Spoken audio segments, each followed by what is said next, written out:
अंतिम पार्ट को हम लोग डिस्कस करेंगे। इसमें बहुत थोड़ा सा बचा हुआ है, हो सकता है कि कुछ क्वेश्चंस भी इसमें हो जाएं। तो आपने देखा था कि नाइट्रोजन मेटाबॉलिज्म में मेन चीज़ जो है वो एटमॉस्फेरिक जो नाइट्रोजन है माइक्रो ऑर्गेनिज्म के द्वारा या लिविंग प्लांट्स के द्वारा कैसे फिक्स किया जाता है या फिक्स करके वो कैसे प्लांट्स को प्रोवाइड किया जाता है, ये चीज़ है ना। तो हम लोग सेकंड स्टेप में प्रवेश करें। सेकंड स्टेप में हमको ये देखना है कि कैसे जो है बॉडी के अंदर प्लांट ने क्या किया।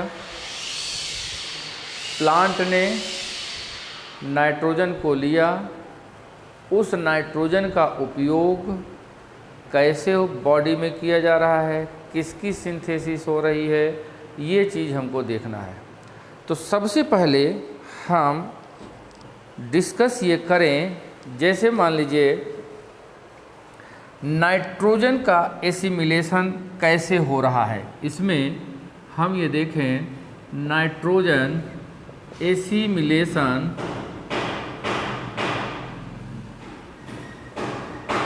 नाइट्रोजन का एसिमिलेशन, इसका मतलब क्या हुआ। अब हम लोग ये देखें जैसे एटमॉस्फेयर की नाइट्रोजन है, एटमॉस्फेयर की नाइट्रोजन है, इस नाइट्रोजन का आपको मालूम है चाहे लिविंग ऑर्गेनिज्म के द्वारा, चाहे माइक्रो ऑर्गेनिज्म के द्वारा या किसी मेथड के, या हम ये कहें बायोलॉजिकल नाइट्रोजन फिक्सेशन हो रहा हो या इलेक्ट्रिकल नाइट्रोजन फिक्सेशन हो रहा हो या इंडस्ट्रियल नाइट्रोजन फिक्सेशन हो रहा हो, तो हम ये देखते हैं कि जो सॉयल है, इस सॉयल में नाइट्रोजन किस रूप में पाया गया।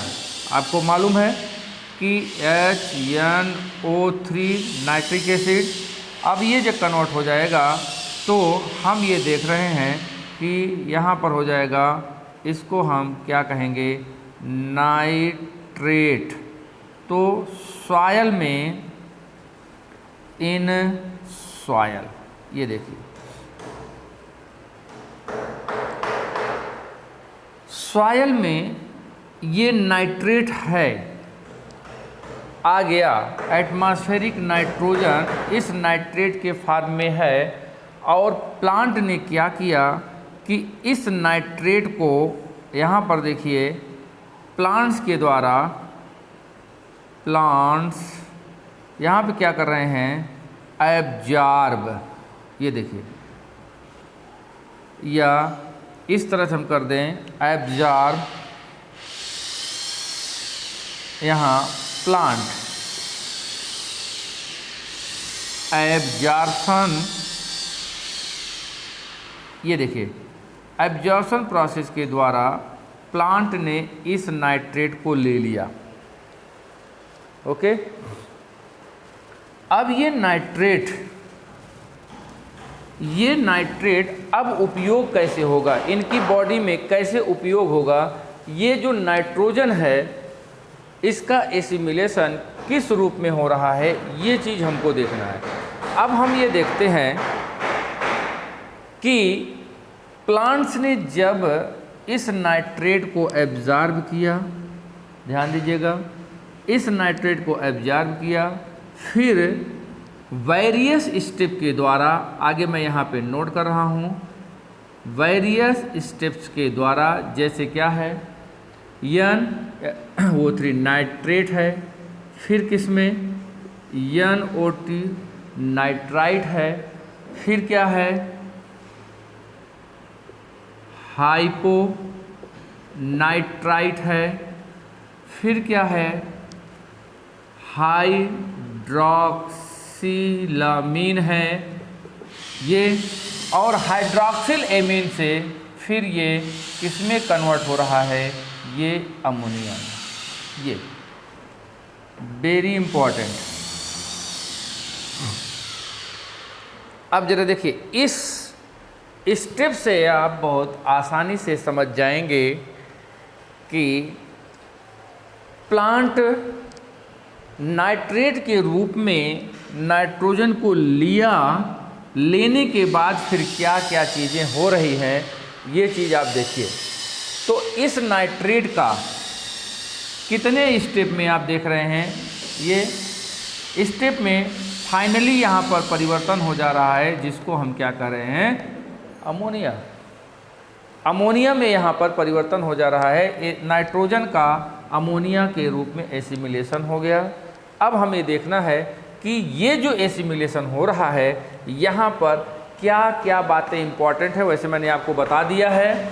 यहाँ पर देखिए एंजाइम होगा, एंजाइम, यहाँ पे क्या होगा, एंजाइम होगा, है ना, और यहाँ पे क्या होगा, एंजाइम होगा। ये देखिए एंजाइम तो हर जगह हो गया, आप जानते ही हैं। तो इसी एंजाइम्स का यहाँ पर रोल इम्पॉर्टेंट है और ये एंजाइम्स आपसे एग्ज़ाम में पूछे जाते हैं। इसी को डिस्कस करने के लिए ये चीज़ें बताना ज़रूरी रहा, जिससे कि आपको ये कॉन्सेप्ट क्लियर हो जाए कि क्या होता है। बहुत आवाज़ आ रही है। अब हम ये देखें, देखिए भैया, इस प्रकार से हम ये पाते हैं कि नाइट्रोजन का अमोनिया में एसिमिलेशन जो हो रहा है, हम ये देखें फर्स्ट स्टेप में इम्पॉर्टेंट एंजाइम जो होगा वो है नाइट्रेट रिडक्टेज। ये देखिए नाइट्रेट रिडक्टेज वेरी इंपॉर्टेंट, मैं बार बार कह रहा हूँ, एग्जाम में पूछा जाता है, याद रखिएगा। नाइट्रेट रिडक्टेज ये क्या कर रहा है, जो प्लांट के द्वारा नाइट्रेट को एब्जॉर्ब किया गया है, ये यहाँ पर नाइट्रेट रिडक्टेज एंजाइम किस में बदल दे रहा है, NO2 नाइट्राइट में बदल दे रहा है। ये क्या है, नाइट्राइट, याद रखिएगा, नाइट्राइट, और ये क्या है, नाइट्रेट है ये। अब इसमें कौन सी चीज़ें हैं, इस एंजाइम में क्या है, ऐसे ही सीधे सीधे आपसे पूछ देगा, लेकिन इसमें और क्या चीज़ें हैं ये बात जान लेना है, बाकी आपका क्वेश्चन मिस नहीं होगा। अब यहाँ पे देखिए, जैसे ये नाइट्रेट रिडक्टेज है, ये देखिए, ये नाइट्रेट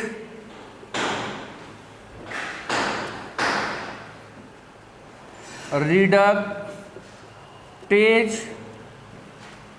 अब यहाँ पे क्या इंपॉर्टेंट है, इसमें दो चीज़ें पाई जाती हैं, FAD पाया जाता है और आपको मैंने बताया था मॉलिब्डेनम पाया जाता है। FAD किसका काम करता है, ये हाइड्रोजन एक्सेप्टर होता है, और ये क्या होता है, इलेक्ट्रॉन कैरियर के रूप में काम करता है। तो आप ये सोचिए कि ये जो नाइट्रेट है, नाइट्रेट प्लस यहाँ पर nitrate reductase, nitrate plus nitrate reductase means FAD means MO, ये जब होंगे तब ये क्या करेगा, यहाँ से हाइड्रोजन को रिसीव करेगा, लेगा, फिर इसके बाद यहाँ पर ये कन्वर्ट हो जाएगा नाइट्राइट में, और इसके इलेक्ट्रॉन के रूप में इसको अगर ले जाना है, कैरी करना है, तो ये तो हाइड्रोजन एक्सेप्टर है, इलेक्ट्रॉन को कैरी करने का काम कौन करेगा, मॉलिब्डेनम। तो ये भाई बहुत इंपॉर्टेंट है ना, ये दो चीज़ जानते रहिएगा।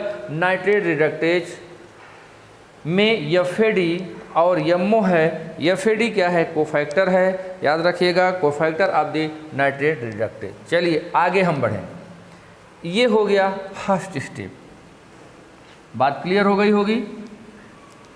अब यहाँ पे देखिए, दूसरे स्टेप में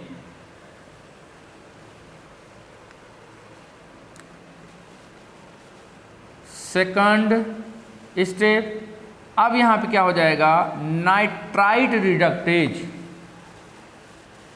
नाइट्राइट रिडक्टेज, ये देखिए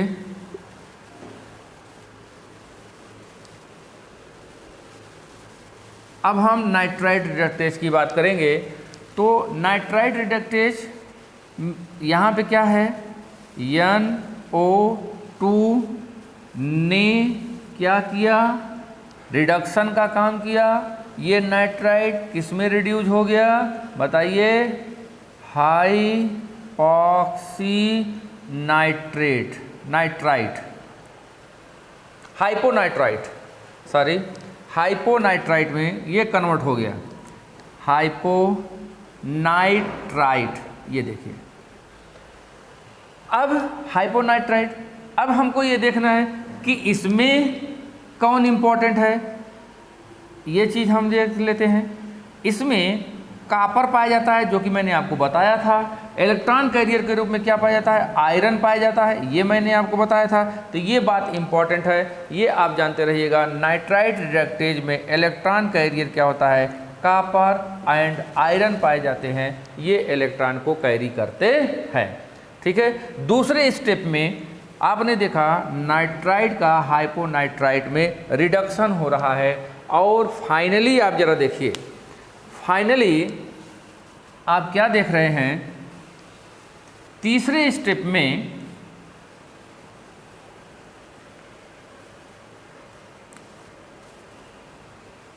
थर्ड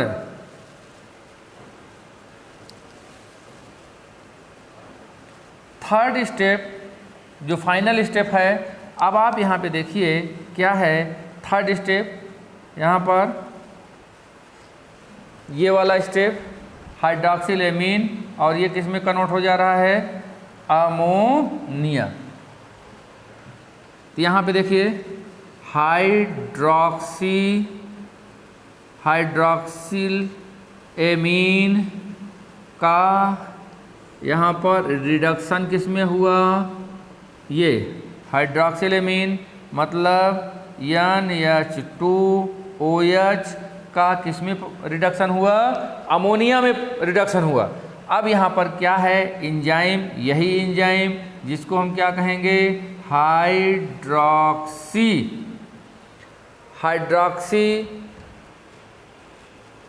एमीन रिडक्टेज, ये इंपॉर्टेंट। अब हमको ये देखना है कि हाइड्रॉक्सिल एमीन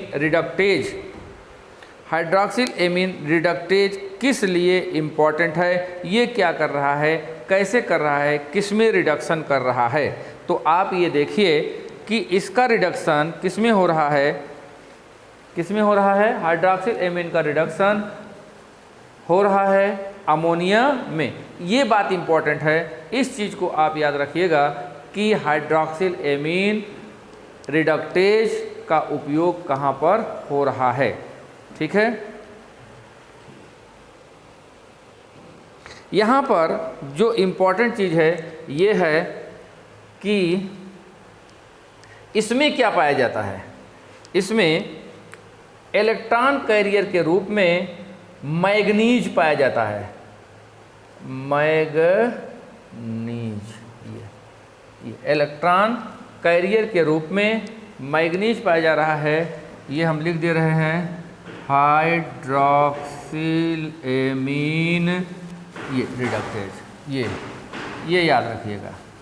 तो सबका यहाँ पर इम्पोर्टेंस हो गया। सीधे सीधे ऐसे पूछा जाता भाई कि कौन सा एंजाइम है जिसमें copper electron carrier copper containing enzyme है, कौन सा मॉलिब्डेनम एंजाइम है, कौन सा मैग्नीज एंजाइम है, कौन सा पोटेशियम कंटेनिंग एंजाइम है। तो ये बहुत इंपॉर्टेंट चीज़ें हैं, ये सब चीज़ें आप यहाँ याद रखेंगे। ये जो एंजाइम है ये नाइट्रोजन एसिमिलेशन में इन्वॉल्व है और इस एसिमिलेशन से संबंधित इतनी बातें इंपॉर्टेंट है। अब आप ज़रा देखिए, अभी तक नाइट्रोजन का जो सॉयल में नाइट्रेट है, ध्यान दीजिएगा, जो सॉयल में नाइट्रेट है वो नाइट्रेट किस में कन्वर्ट हो गई? अमोनिया में। किसकी बॉडी में? प्लांट्स की बॉडी में। अब जरा देखिए, हम ऐसे ही शो करते हैं, जरा देखिएगा, आप ध्यान दीजिएगा। हम ये मान लें, ये देखिए, थोड़ा बड़ा हम इसको दिखाएंगे जिससे आपको बात समझ में आ जाए।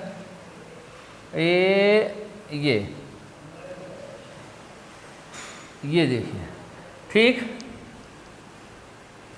अब हमने क्या देखा? क्या देखा? वायुमंडल की नाइट्रोजन फिक्स हुई ना? किस में फिक्स हुई? NO3 में।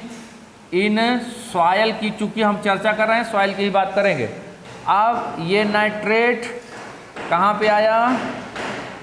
प्लांट की बॉडी में। किस प्रोसेस के द्वारा? एब्जॉर्प्शन। किस प्रोसेस के द्वारा? एब्जॉर्प्शन। अब यहाँ पे देखिए NO3। अब ये NO3 किस में कन्वर्ट हो गया? अमोनिया। किस में कन्वर्ट हुआ? अमोनिया में कन्वर्ट हुआ। अब इस अमोनिया का इस सेल में कैसे उपयोग हो रहा है, अब हमको ये देखना है। तो ये अमोनिया है भैया, यहाँ पे जरा देखिए, इस अमोनिया से कौन मिल गया? आप जरा देखिए, अल्फा कीटो ग्लूटारिक एसिड, ये यहाँ पर मिल गया। तो ammonia plus alpha keto glutaric acid, इसको हम प्लस में दिखा दें। ये देखिए ये चीज़। तो यहाँ पर हमने क्या देखा? आप जरा देखते जाइएगा, हमने क्या देखा? अल्फा कीटो ग्लूटारिक एसिड, चूँकि इसकी बॉडी में, इसकी सेल में क्रेब्स साइकिल के दौरान आप ये जानते हैं ये बनता रहता है अल्फा कीटो ग्लूटारिक एसिड।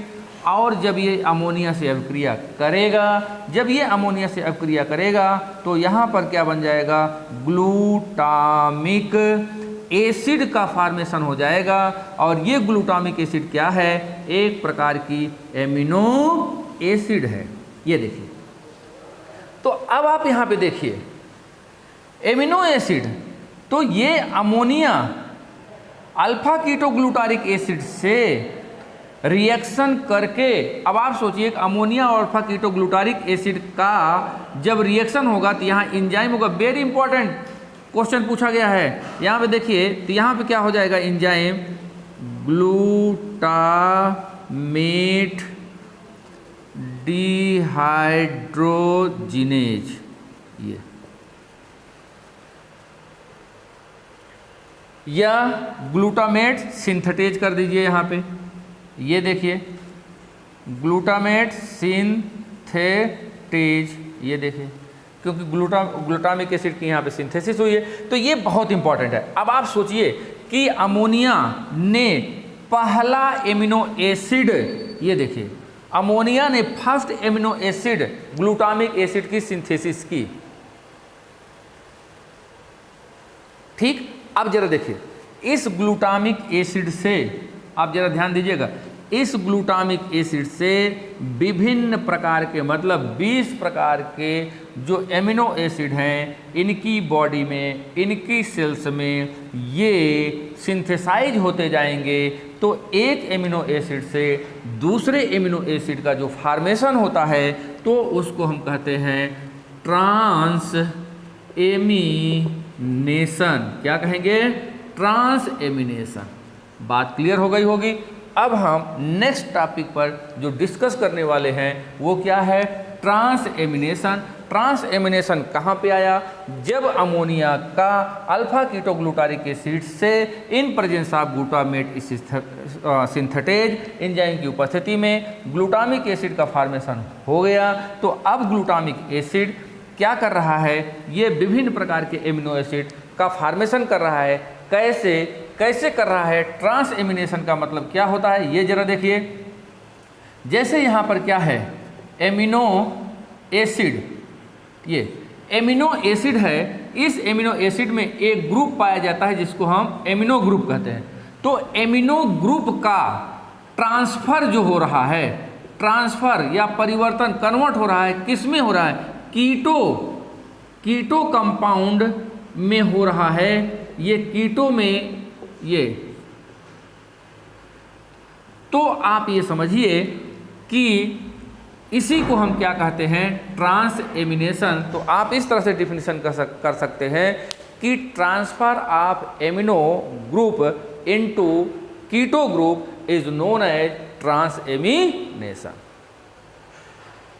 परिभाषा समझ में आ गई? ट्रांस एमिनेशन में एमिनो एसिड के जो एमिनो ग्रुप होते हैं उस ग्रुप का दूसरे कीटो ग्रुप में परिवर्तन होना क्या कहलाएगा? ट्रांस एमिनेशन कहलाता है। ये डिफिनीशन हो जाएगी। अब जरा देखें कि आखिर ये कैसे हो रहा है, कितना इम्पॉर्टेंट है।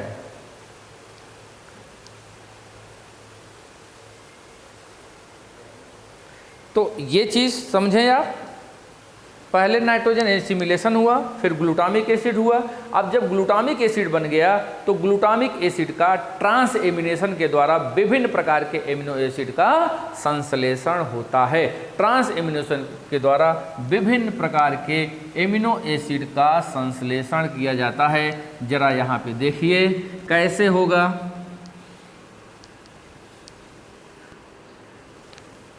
हम यहाँ पर थोड़ा सा डिस्कस करें। जैसे आप देखिए यहाँ पर क्या था? अमोनिया प्लस क्या हो गया? अल्फा कीटो ग्लूटारिक एसिड, फिर क्या बन गया? Glutamic acid. एंजाइम का नाम क्या होगा? Glutamate synthetase. Very important, exam में ये एंजाइम पूछा गया है, याद रखेंगे। तो फर्स्ट ये क्या हो गया? इसको हम कहेंगे first amino acid in trans ammunition.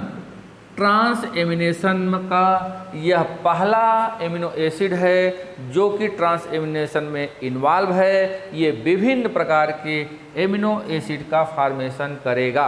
अब जरा देखिए आगे यहाँ पर, तो यहाँ आप देखिए ग्लूटामिक एसिड, ये देखिए ग्लूटामिक एसिड प्लस अल्फा ऑक्ज़ैलो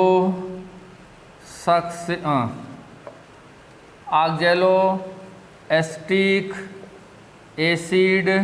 ये देखिए अब यहाँ पे क्या हो जाएगा? यहाँ वेरी इंपॉर्टेंट ट्रांसफेरेज एंजाइम या amino transferase enzyme, amino transferase.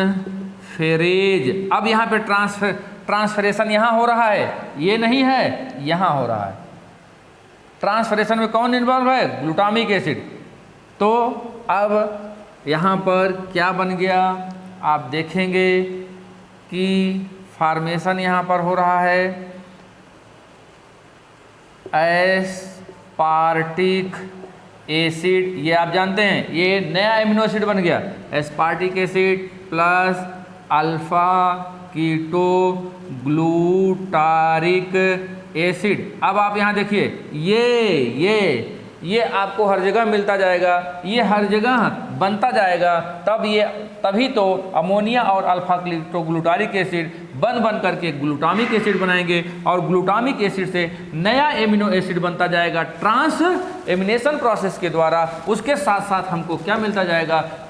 Alpha keto glutaric acid, जो कि पुनः ये रिसाइक्लिंग में अमोनिया से क्रिया करके ग्लूटामिक एसिड बनाएगा। ठीक है। अब जरा देखिए फिर यहाँ पर, जैसे ये तो रहेगा ही, ये ग्लूटामिक एसिड प्लस हम रख ले मान लीजिए पायरुविक एसिड। अब यहाँ पे क्या हो रहा है? ट्रांस एमिनेज एंजाइम है। अब यहाँ पर क्या बन गया, alanine plus alpha keto glutaric acid. ये देखिए ये फिर हमको मिला। अब यहाँ पर ये हमको एक दूसरी एमिनो एसिड मिल गई। यहाँ पे क्या मिली थी, एस्पार्टिक एसिड मिली थी। एस्पार्टिक एसिड की सिंथेसिस कौन करेगा, ऑक्जेलोएसिटिक एसिड। ऐसे ही याद रखिएगा, ऑक्जेलोएसिटिक एसिड के द्वारा एस्पार्टिक एसिड और पार्विक एसिड के द्वारा किसका, एलानिन। फ्यूमेरिक एसिड के द्वारा किसका, एस्पार्टिक एसिड, और पार्विक एसिड के द्वारा एलानिन। तो ये चीज़ें आप याद रखिएगा। इस प्रकार से ये ग्लूटामिक एसिड विभिन्न प्रकार के कंपाउंड से संयुक्त जब होगा तो अपने एमिनो ग्रुप को कीटो ग्रुप में ट्रांसफ़र करेगा, एक नई एमिनो एसिड हमको प्राप्त हो जाएगी। ओके, तो इस प्रकार से हम ये देख रहे हैं कि प्लांट की बॉडी में विभिन्न प्रकार के एमिनो एसिड जब बन जाएंगे, 20 प्रकार के एमिनो एसिड जब बन जाएंगे, तब वहाँ पर क्या हो जाएगा, प्रोटीन सिंथेसिस होगी। और प्रोटीन सिंथेसिस जब हो जाएगी तब आपको पता है कि उस प्रोटीन का उपयोग विभिन्न कार्य में किया जाएगा। बॉडी बिल्डिंग में है, एंजाइम की सिंथेसिस में है, आप सारी चीज़ें ये जान रहे हैं। ठीक है, तो यहाँ पर ये रहा ट्रांस एमिनेशन। अब जा कर के नाइट्रोजन मेटाबॉलिज्म की बात यहीं पर फिनिश हो जाती है। अब हम यहाँ पर इसको एंड कर रहे हैं। कुछ अभी समय बचा है, कुछ इससे रिलेटेड हम लोग क्वेश्चन कर लेते हैं, फिर इसके बाद कल से नए चैप्टर की ओर हम अग्रसर होंगे। ये बात आपको क्लियर हो गई होगी। ये बहुत इंपॉर्टेंट एंजाइम है, ट्रांसफरेज एंजाइम। और कौन सा पहला एमिनो एसिड है जो कि सिंथेसाइज होता है, फिर कौन सा पहला एमिनो एसिड है जो कि ट्रांस एमिनेशन में इन्वॉल्व होता है, उस चीज़ को आपको याद रखना है। तो सारी चीज़ें आपको पता हो गई है, अब गलती आप ना करें। चलिए कुछ क्वेश्चन हम लोग कर लेते हैं।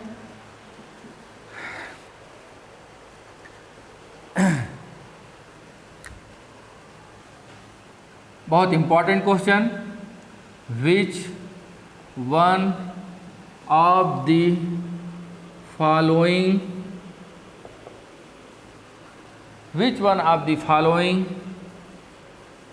Is correct sequence about free living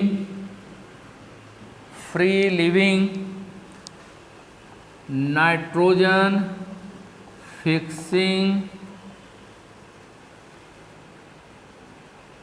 bacteria। Question option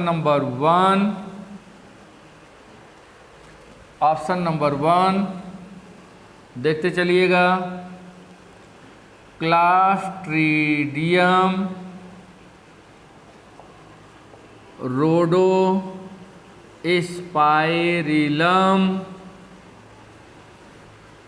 विजरिंकिया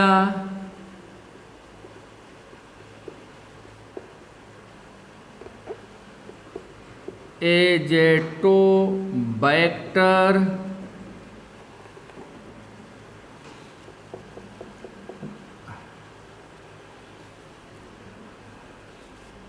and Nitrobacter.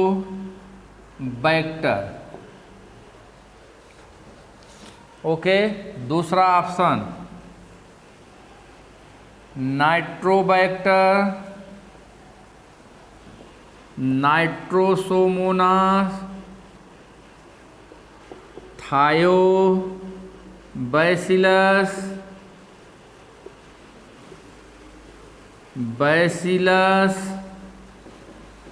And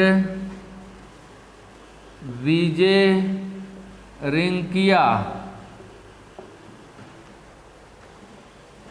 option number 3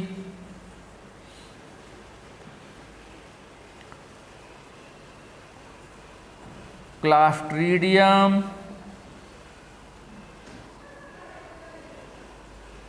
रोडोस्पाइरिलम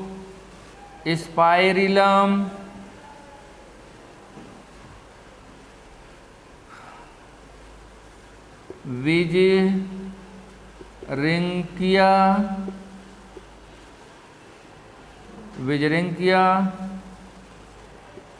Azotobacter. Option number 4 Azotobacter, Rhizobium, Pseudomonas,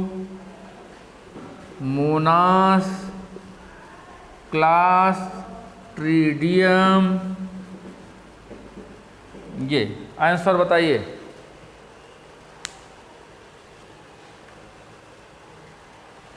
free living bacteria कौन है?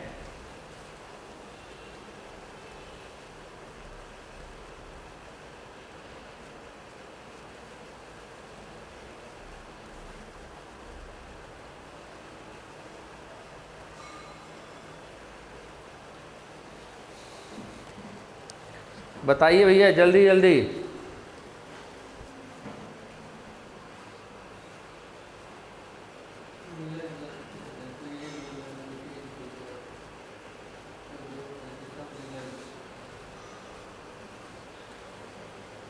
बहुत संदेह है।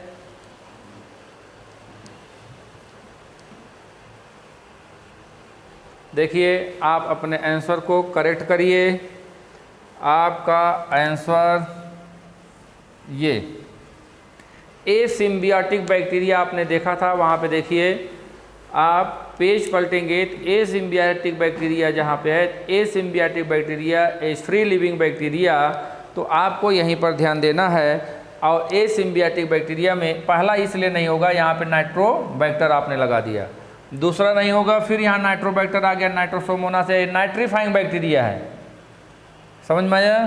फिर तीसरा देखिए, क्लास्ट्रीडियम है, रोडोस्पाइरिलम भी है, विजरिंकिया भी है, एजेटोबैक्टर भी है। इसका मतलब ऑप्शन हमारा क्या है? 3 सही है। और चौथा भी नहीं होगा, ये आप देख रहे हैं, एजेटोबैक्टर। राइजोबियम यहाँ पे आ गया। राइजोबियम क्या है? सिम्बियाटिक है, इसलिए यहाँ से कट गया ये सीधे। तो आप इस तरह से याद रखिएगा। चलिए नेक्स्ट क्वेश्चन। नहीं, नेक्स्ट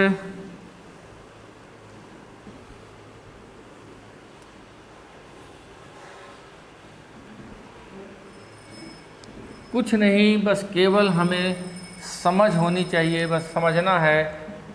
कहीं पर क्वेश्चन की भाषा बदल देता है और उससे हम गलत न करें, बस इसी चीज़ को हमको समझना है। अब आप देखिए, विच one of the following is, अब नेक्स्ट क्वेश्चन इसी में ऐड कर रहे हैं, is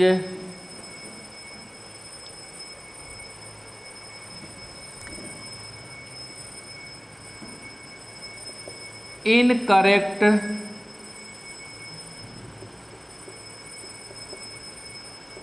with respect of anaerobic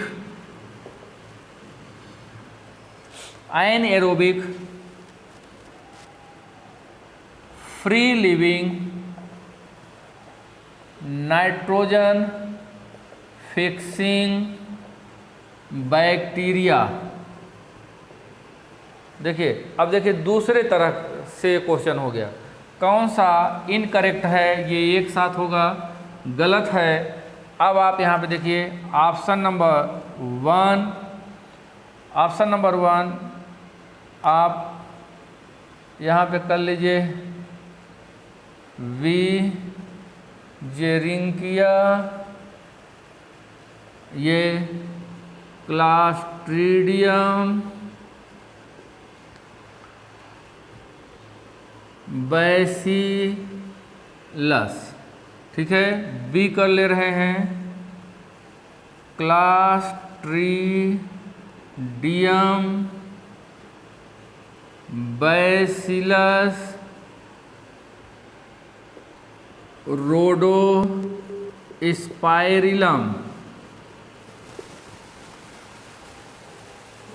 तीसरा एजेटोबैक्टर राइजोबियम एसिटोबैक्टर। चौथा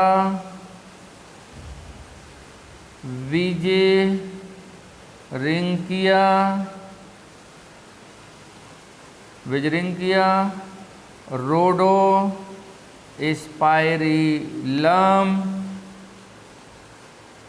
बैसिलस।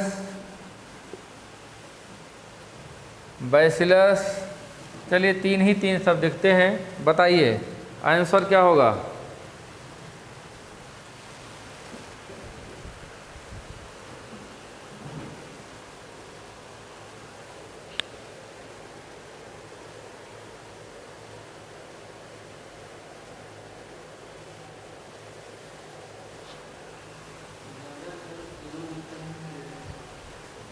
आप लोग आंसर नहीं दे रहे हैं तो हम क्वेश्चन कराना भी बंद कर देंगे। सबको आंसर देना है, सब लोग आंसर दीजिए भाई,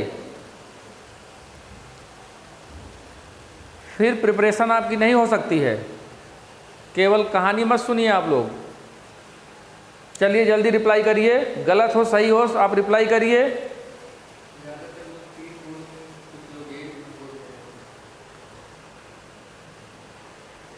कुछ लोग 1 बोल रहे हैं, कुछ लोग 3 बोल रहे हैं। अब 2 ऑप्शन और बचा है, बी और डी। यहां पे देखिए, विच one of the following incorrect.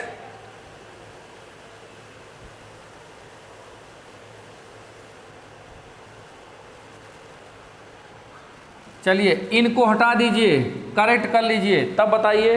हो सकता है यहाँ हाँ यही गलती हुई है, इसीलिए आप लोग इसमें कंफ्यूज हो रहे थे। Which one of the following is correct, यहाँ करिए क्वेश्चन में, with respect of anaerobic free living nitrogen fixing bacteria. चलिए आप जल्दी दीजिए, अब आप जल्दी दे देंगे आंसर। चलिए बोलिए, इनकरेक्ट तो हटाइए।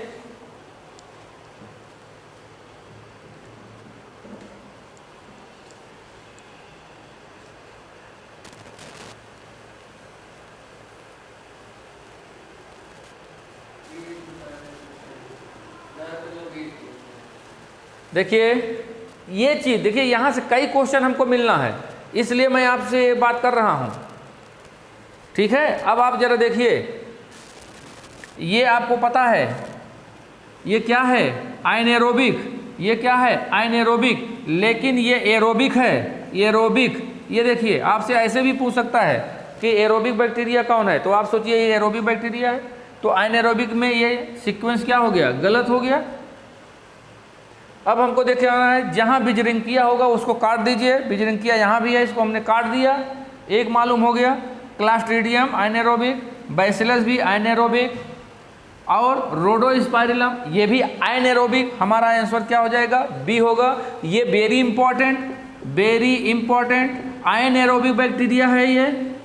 हाँ, विच क्या है, फोटोसिंथेटिक है ये ऐसी बैक्टीरिया जो कि फोटोसिंथेटिक है और free living nitrogen fixing bacteria है। ये आल्सो वेरी इंपॉर्टेंट, याद रखिए। एस्टोबैक्टर ये एरोबिक, राइजोबियम छोड़िए, एस्टोबैक्टर एरोबिक। अब आपको आंसर मिल गया। आंसर हमारा क्या होगा, क्लास्ट्रीडियम, बैसिलस, रोडोस्पाइरिलम। तो भैया ऐसे भी आपसे ऐसे भी क्वेश्चन पूछ सकता है कि निम्नलिखित में से कौन बैक्टीरिया ऐसा है कि जो नाइट्रोजन फिक्सिंग बैक्टीरिया होता है और वह एरोबिक बैक्टीरिया है। तो एरोबिक बैक्टीरिया विजरिंकिया हो गया, एस्टोबैक्टर हो गया। एस्टोबैक्टर तो मान लीजिए नाइट्रोजन फिक्सिंग है ही नहीं है, तो इससे हमसे नहीं मतलब है। तो आप इस तरह से याद रखेंगे कि कौन सा एरोबिक है, कौन सा एरोबिक है। चलिए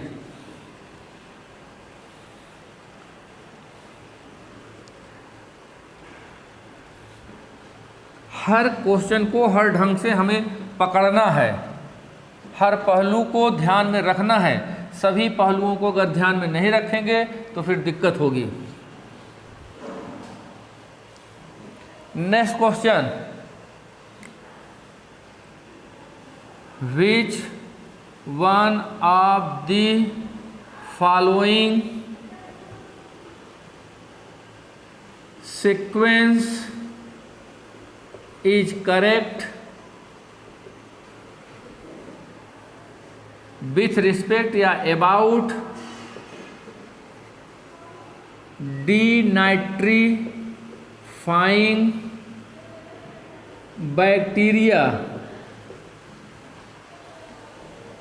डिनाइट्रीफाइंग बैक्टीरिया।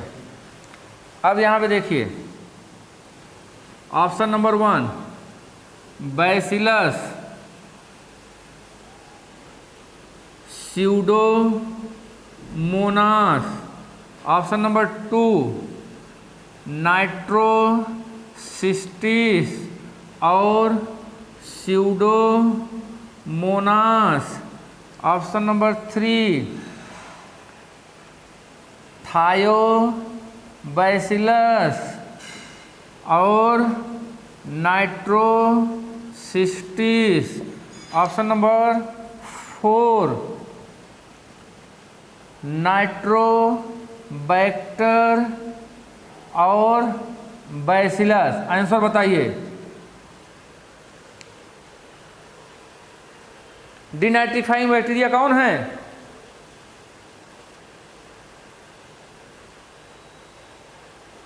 सबसे पहले हमको जानना है कि डिनाइट्रीफाइंग होता क्या है।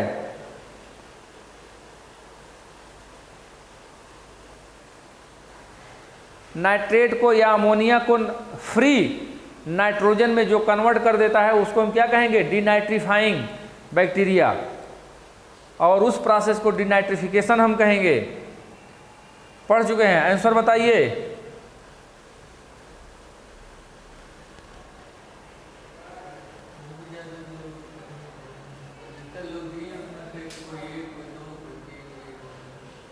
बहुत गलत हो रहा है। चलिए आंसर ए है।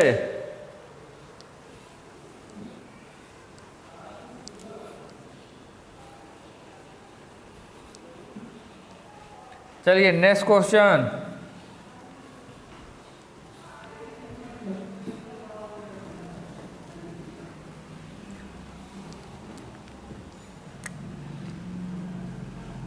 Which one of the following is nitrifying